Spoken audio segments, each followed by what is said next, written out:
What's up, guys? My name's Zach, and this is my custom quiver by Clark Surfboards out of Port Hueneme, California.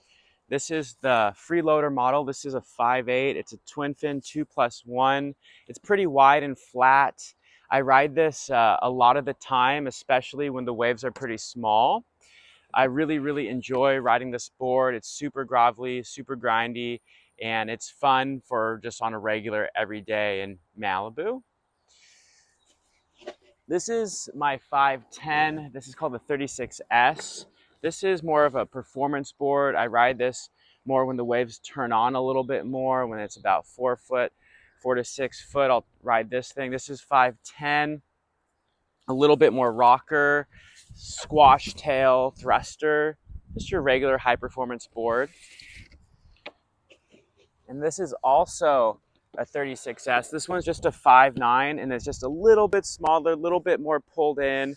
I ride the Rob Machado fins in this, the Bamboo Futures, and it has so much spring, and I just really enjoy riding this board when the waves get a little bit better. And it's super light and fast, and you can go straight up 12 o'clock, 6 to 12 on this, no problem.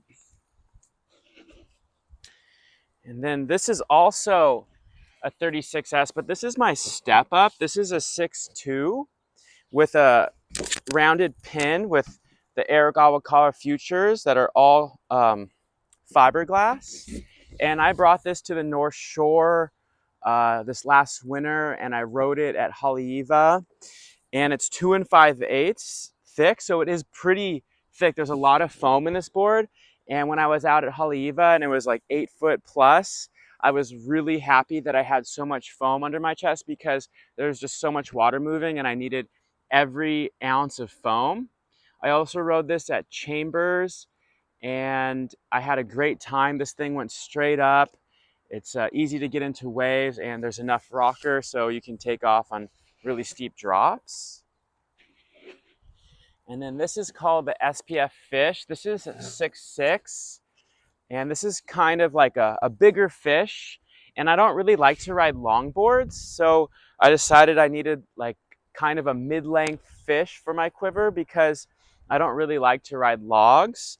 And again, I have it set up as a 2+1. And this board I like to ride at Leo Carrillo or First Point when it's small. But this winter I also even rode it at C Street on a medium-sized day, and it worked really well. You can really put this board on rail. Even though the rail's so big, I feel like I could just manhandle my turns, and it got through chop, and you can get into it super easy on this thing.